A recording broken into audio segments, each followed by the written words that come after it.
Hey, good morning, everybody. It is time for Mantra Monday. It is already Monday, January 25th. So we have effectively pretty much come to the end of the first month of 2021.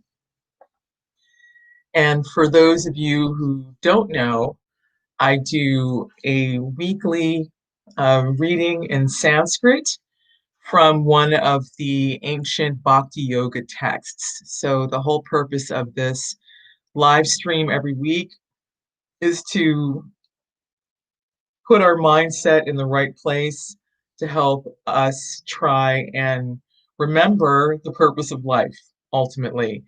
So some of the things that I talk about on this live stream are the difference between matter and spirit, the nature of time, and what we've been doing lately is that we've been doing the universal form. The universal form is a chapter in the Bhagavad Gita as it is. This is a devotional text, which continues the conversation between Prince Arjuna and Sri Krishna, Bhagavan Sri Krishna. And they are on the battlefield of Kurukshetra. And uh, yeah, they're on the battlefield of Kurukshetra, and there's been a lot going on.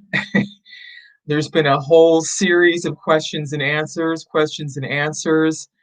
The previous chapter, chapter 10, Krishna explains himself in terms of how we can see him in this world, in the everyday, through his manifestations in the Virat Rupa, also in the universal form. For example, in the seasons, in the elements, and so on and so forth. So this chapter, the universal form, continues the conversation, but continues the conversation really more in terms of time. So the Lord is appearing as time. Now I hear the pitter-patter of toenails on the door, which means that the star of this Mantra Monday wants to get in and say hello to you. So let me get him for you. Well, hello, Mr. Noah. Are you here to say hello to your public? Here he is, folks.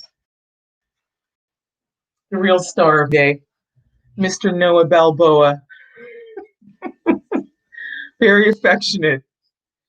So since Noah's here, I'm just going to call your attention to the fact that there is a live chat. So if you're on YouTube, you should be able to see it. You should also be able to see it on my Facebook band page, which is Attakayani Music.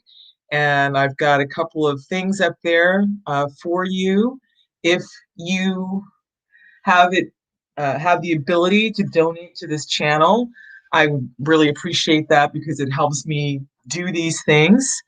Costs me like $20 a month to use this Restream tool, which is cool, which gives me the ability to be able to stream to Facebook and to YouTube at the same time. Yay. And then also, if you would like to get text alerts right before I'm live here on Mondays, there is a link there where you can sign up. It's akayanimusic.com/mantra Monday. I think it's Monday. It could be Mondays, but I think it's Monday, and there's a little sign up form where you can get reminders. Also, I go live on Instagram at 9:35 a.m. as well. All right, so now that I've got those announcements out of the way, I hope everyone is staying safe. We had an exciting night here. The winds kicked up. It was like, I mean, a gale at about 3 o'clock in the morning. And when we emerged this morning, the umbrella that I had left in the patio table had become a projectile and had snapped over, flew across the patio, knocked over the inversion exercise machine, and shattered the glass table. So don't be like me. If you've got stuff like that outside, fold it, put it away. So yeah, I know there's a lot of winter storm and ice, on its way across the country, so be safe. All right, so now to the format and the context of Mantra Monday. So today I'm going to be covering verses 23 through 25. So what I do is that I read the Sanskrit, chant the Sanskrit, give you the word for word translation, provide the purport, and then I try and give any insights, any small realizations that I may have about it. So, just to recap, last week,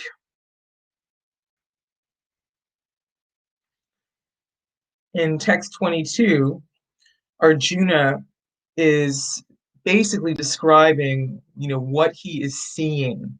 He is offering prayers. He's actually offering ecstatic prayers. He is seeing the universal form, uh, which is compared to seeing hundreds and thousands of suns rise all at the same time in the same place.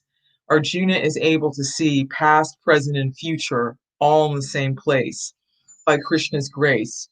Krishna is um, Krishna is displaying all of this to establish himself as God, as a supreme personality of Godhead. Why? Because there are a lot of unscrupulous persons who claim to be God. So again, this is the criteria that is being set, that if you claim to be God, that you should be able to display your universal form. So last week, all the various manifestations of Lord Shiva, the Adityas, the Vasus, the Satyas, the Vishvadevas, the two Ashvis, the Maruts, the forefathers, the Gandharvas, the Yakshas, the Asuras, and the perfected demigods are beholding you in wonder. So, if you're unfamiliar with Sanskrit, the personalities and the positions and the posts that are named here basically cover all the three worlds: the lower planetary system, the middle planetary system, which the Earth planet is a part of, and also the upper planetary system. So everyone is included here. So Lord Shiva, or Mahadev, right? Mahadev, he is kindly looking out for those living entities that are in the mode of ignorance and tamagun. He is also Lord of the dance, and he is also responsible for the dance of destruction when it is time to end the life cycle or wind down the activities of a lifespan of a particular universe. The Adityas, the son of Aditi, who have different responsibilities in helping regulate human affairs in terms of shedding light on various things. There are the Vasus. The Vasus, if I am not mistaken, and I could be, I believe have to do with the winds. The Satyas, I'm actually not familiar with the Satyas. The Vishvadevs, these are different demigods. The two Ashvis, these are refers to the Ashvini Kumaras. The Maruts, which also deal with the wind. So I think I'm making a mistake here with the Vasus and the Maruts. I'm going to have to look up who the Vasus are again.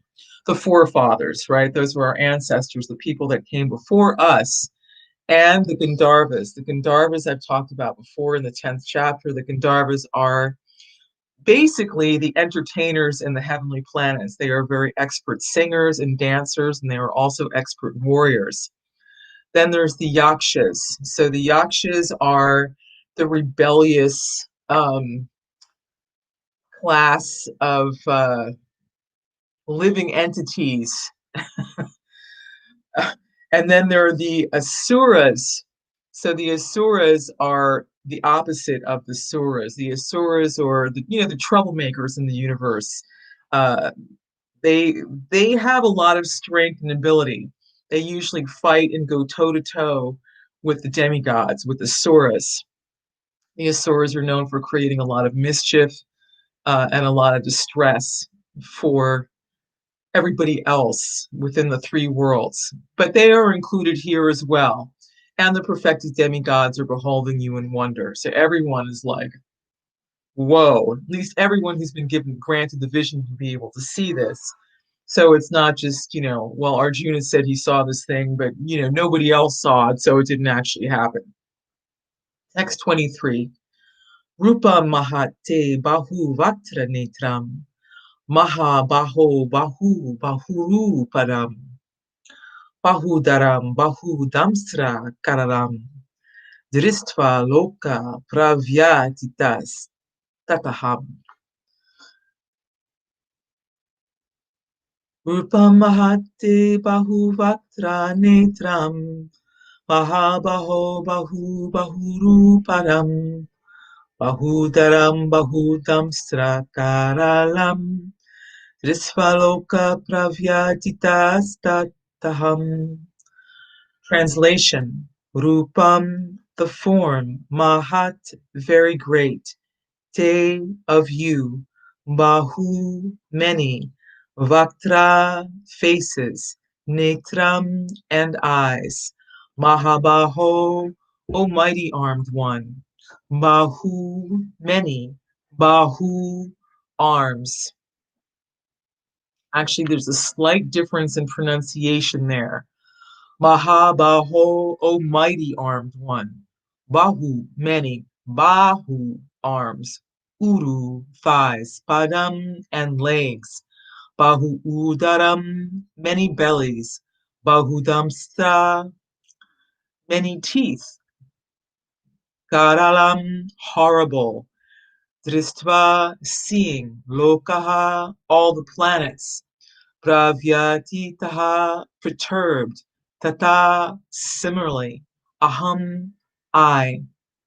Translation: O mighty armed one, all the planets with their demigods are disturbed at seeing your great form, with its many faces, eyes, arms, thighs, legs, and bellies, your many terrible teeth, and as they are disturbed, so am I.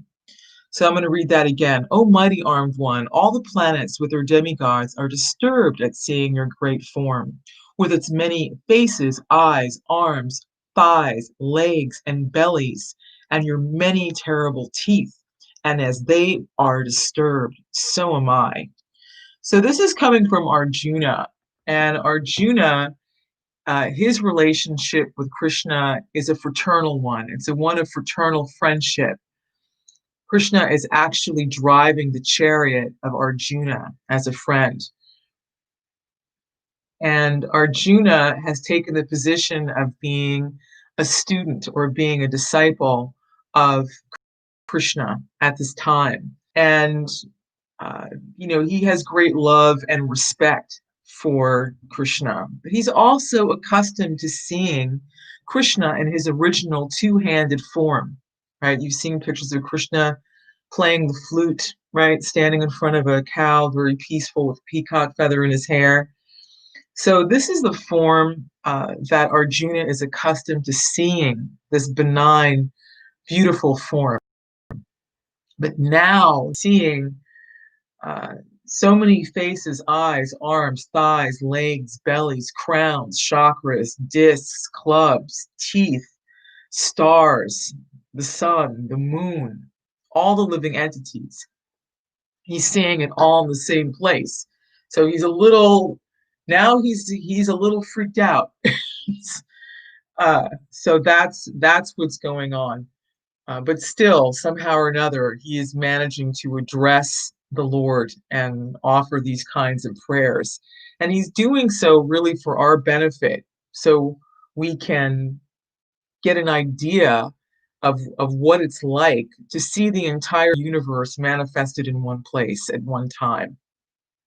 Definitely overwhelming. All right, text 24.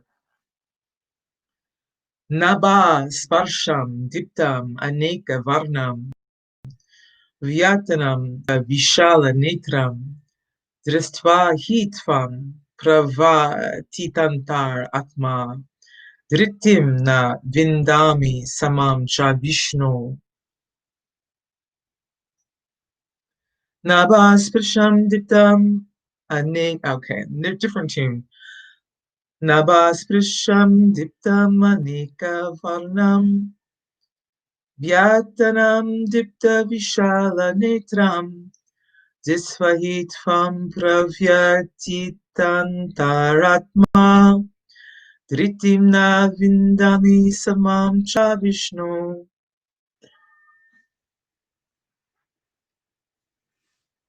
Word for word translation. Nabhaḥ-spṛśaṁ, touching the sky. Dīptam, glowing. Aneka, many. Varṇaṁ, colors. Vyāttānanaṁ, open. Ananam, mouths. Dīpta, glowing. Viśāla, very great. Netram, eyes. Dṛṣṭvā, seeing. He, certainly. Tvam, you. Pravyathitāḥ, perturbed. Antaha, within. Atma, soul. Dhritim, steadiness. Na, not. Vindami, I have. Samam, mental tranquility. Cha, also. Vishnu, O Lord Vishnu. Translation. O all-pervading Vishnu.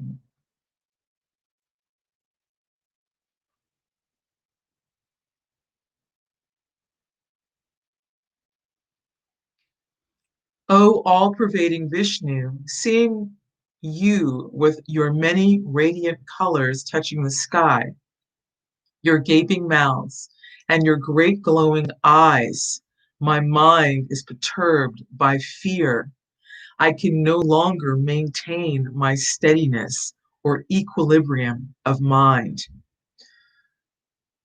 So I'm going to read that again. O all-pervading Vishnu, seeing you with your many radiant colors touching the sky, your gaping mouths and your great glowing eyes, my mind is perturbed by fear.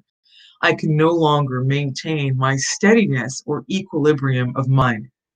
Good morning to whoever's here. Drop a comment if you can. You're here. I appreciate it, having your association. So Arjuna's mind is blown, right? Just imagine, here you are, you think you know your friend, right? You've known your friend for years and years and years. And then one day, they show you an aspect of themselves which is absolutely mind-blowing. You're seeing everything all in the same place at the same time. And at first, Arjuna is sort of in wonder about it. It's explained earlier in the recitation of these prayers by Arjuna and the purport that Arjuna is, sort of repeating himself, because he is. He's like, wow, wow, wow, this is amazing. Look, everything, I'm seeing everything all in the same place. This is incredible. He's just kind of taking it all in. But now, as time has go on, and he's really, this vision, is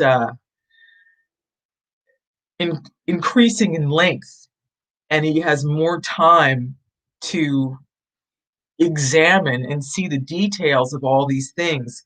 He's becoming uncomfortable. This is becoming very uncomfortable for him because he no longer recognizes his friend. He's seeing all these different things.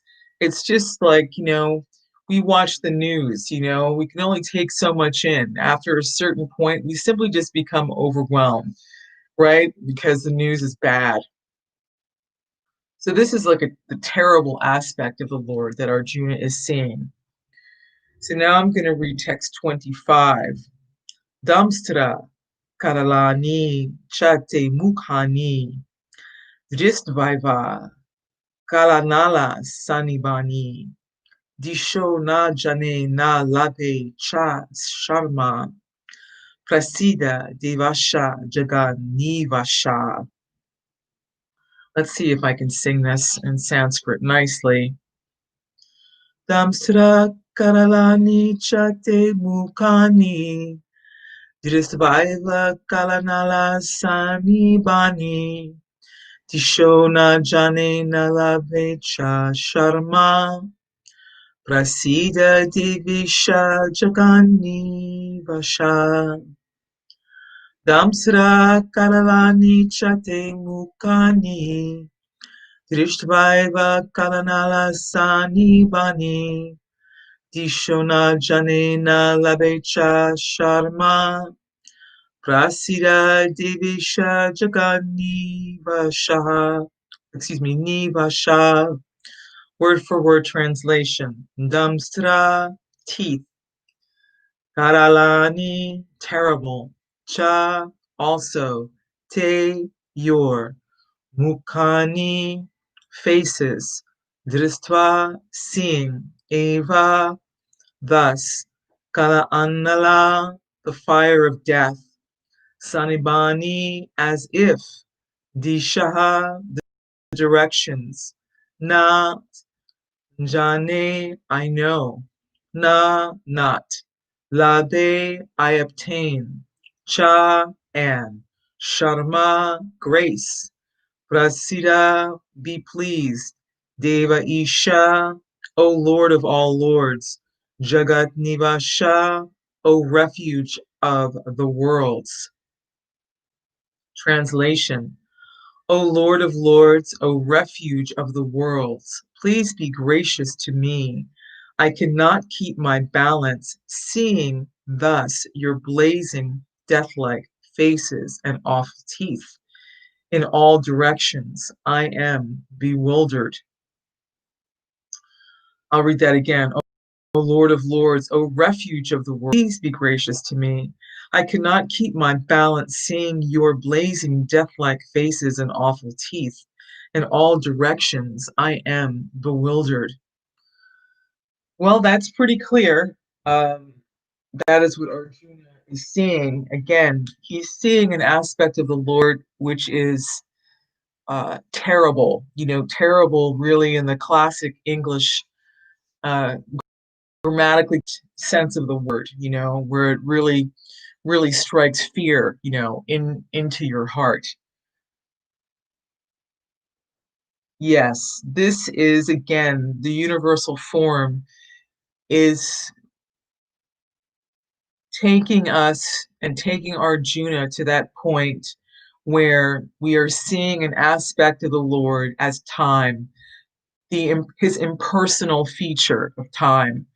And I think that this chapter really makes a very good case for having a personal relationship with the Supreme. So Prabhupada gives this example many times, and it's a good one. So it's the difference between the way a mouse looks at a cat and the way a kitten looks at its cat mother, right? So if you're a mouse, the jaws of a cat for you is death personified. But if you are the offspring of that cat, the jaws of that cat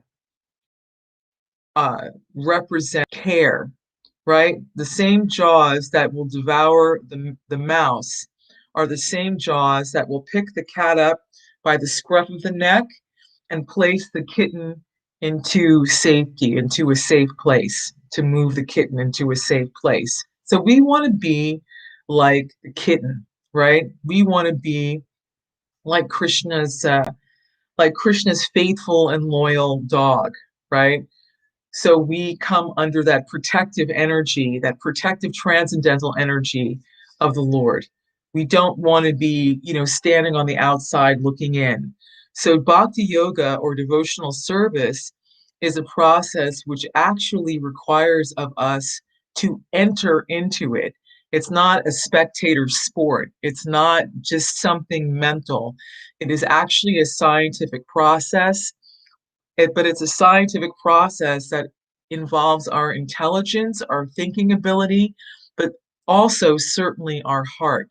It is those two things, because every living entity is like that. We have our intelligence and we have our emotions. And so it's explained that you can only taste the honey if you actually open the jar, right, to get to the honey. You're not going to be able to taste the honey just by licking on the outside of the jar. And so it is with bhakti yoga. A lot of these things seem far-fetched, can seem mysterious, right? Can seem confusing. But once you have your feet on the path and you are moving forward and you are trying to understand and trying to understand on a consistent basis, you actually get realizations from within the heart. Because remember, Krishna says that he illuminates, with that torchlight of, with that torchlight of knowledge. He illuminates from within and gives the acolyte or gives the aspirant the understanding by which they can approach him. I give them the understanding by which they can come to me. There you have it. Okay, well, thank you very much for being here, whether you're watching this right now or whether you're watching this later. And have a great rest of your week. Again, I will be over on Instagram at 9:35 a.m. If you want to follow me on Instagram, I guess I'll just put that in the chat here. I'll put my handle. It's Instagram.com/Ayani_musical_yoga. Yeah.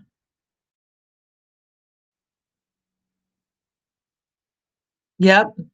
Okay, my friends, have a great rest of your week. Stay strong, stay safe, stay warm, and try and stay out of this crazy weather. Namaste.